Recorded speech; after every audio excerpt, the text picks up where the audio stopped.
Live from Wrestling 911 headquarters, I'm Snowman Jones, the doctor from Detroit. We've got a special guest this evening. That's right, Mr. Internet is in the building. The guy who is all over the Gulf Coast, reviewing shows, going everywhere. He's quite the guest host this evening. Again, my first time with a guest host on Wrestling 911 audio. Mr. Internet, how are you doing today? What's up? Look at my roof, man. How you doing? Doing fantastic, doing fantastic. So like I said, this is our first test run with a guest announcer, a co-host, if you will. So we'll see how the audio turns out. We can always go back to the original format or maybe fly Mr. Internet in for a special, we could say, wrestling extravaganza with Snowman Jones. Oh, it'd be an honor to do that, sir. So here's what we're going to do. We're going to go through WWE Superstars. Mr. Internet and Snowman MF Jones will give our opinions on each individual person. And the first one up to bat is Kelly Kelly. Mr. Internet, can you give us your 2 cents on Kelly Kelly? From just watching her in the ring, I think she has pretty good fundamentals. But I think the focus is on other things besides her wrestling skill. I think she needs to do a little more polishing up, but I think she is essentially what WWE is. She does okay. Okay, fair enough. You know, I've heard a lot of people, and I think Seth on Wrestling911.com today, I think it was his statement that he's seen quadriplegic chimpanzees with better in-ring skills and better ability to run the ropes than Kelly Kelly. What are your thoughts about that statement? It's a harsh statement, but there is some truth there. Okay, fair enough, fair enough. I think she's got a lot of talent in terms of personality. I don't know that she's a great wrestler, but you know, Elizabeth, Sunny, even Sable, none of them were great wrestlers. They were more personalities, and I think she fits the diva role well enough. She's still very young, in her very early 20s. I think she started off when she was 18, 19 years old, so she has some potential as a WWE superstar. She looks a little different than some of the other Playboy, Playmate-looking models, so I give her a B overall. Right, I'd have to give her a C myself. You know, you were talking about some of the greats, Elizabeth and Sunny, but you also have to look back like at the Sherry Martells who could work a match in the ring and also do, you know, managerial duties and everything else. That's true. Sherry Martel was a true diva, if you will, and I will say that also an Alundra Blaze, who maybe didn't get enough time as a manager, but Alundra Blaze, Medusa Maselli, she really was someone who could really perform in the ring, and she was fun to watch in her day. Oh, I agree 100%. Okay. So next up, alphabetically, we're going through the Ks, and that brings up Kofi Kingston. What are your thoughts on Big Kofi? Kofi certainly is energetic in the ring, fun to watch, but I would like to see him slow down a little bit. I mean, high spot after high spot. You know, if I did a backflip, it would be amazing, but if I did one every day in front of everybody, eventually they would get bored with it. Yeah. So what I would tell him is, you know, slow it down a little bit, you know, make those high spots mean something. Absolutely. And I know I've told this story before on 911 Audio or our podcast, but I ran into Kofi's family and sat next to them at Florida Championship Wrestling, which is now NXT. This was probably 2 or 3 years ago before Kofi had really made it in the WWE, before he kind of had held a few titles, which I believe he's the tag team champion right now.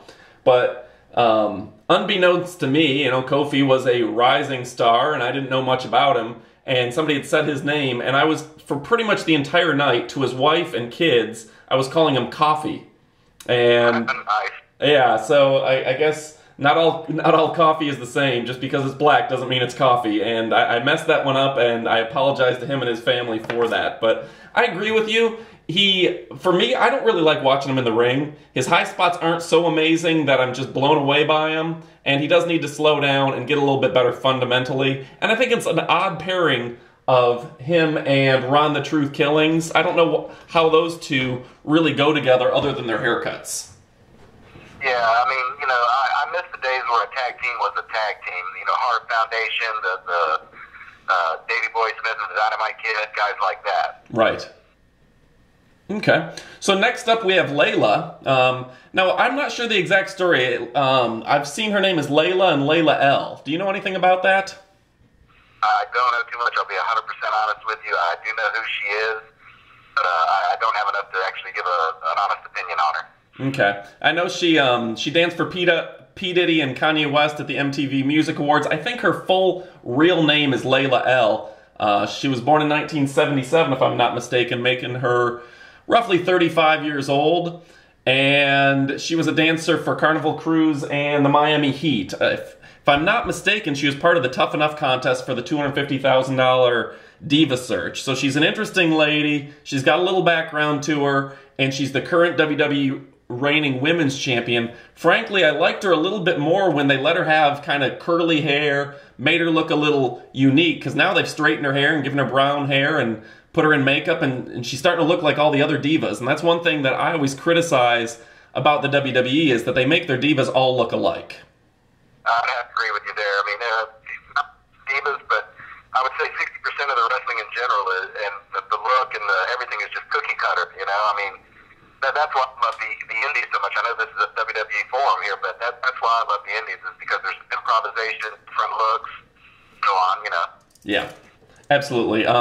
In fact, I was watching an episode of Cops today, and there was this lady out there. She looked like a fat Luna Vachon. She was missing half of her teeth. She was angry. She was just high and telling weird stories. And the whole time I was watching it, I was thinking, I wish this lady was a WWE wrestler, because I would love to boo her. She looks different. She looks like she could beat someone's ass. And not that I dislike seeing a pretty girl in the ring every once in a while, but you can't have 50 of them. Like you said with a moonsaw, yeah, it's great to have one good-looking girl, but if you see good-looking girl after good-looking girl after good-looking girl, it doesn't even matter anymore, particularly when they're all these plasticky-looking blondes.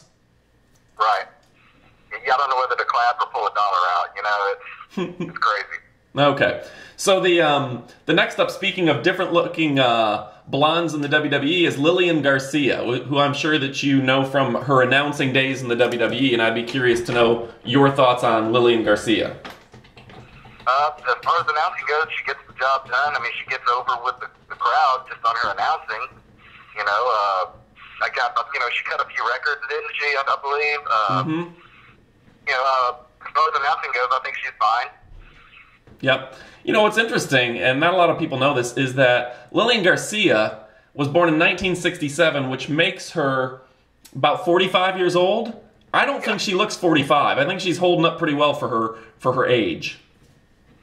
I think so too. You know, she hasn't seemed to age in the past 10 years. You know, so yeah, she's got that going for her. But like I said, she gets the crowd pumped. I've only been to a few WWE live events, but the ones she's actually been at, she's done well.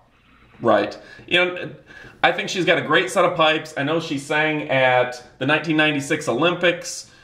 She's from New York, New York. I think she does a good job. She's bilingual, so she can rev up the Spanish crowds, which is important when you're touring all of North America. You know, she's a good performer for what she is, which is an in-ring announcer. And frankly, she had a big job to try to replace Howard Finkel. And overall, I think she did a pretty good job.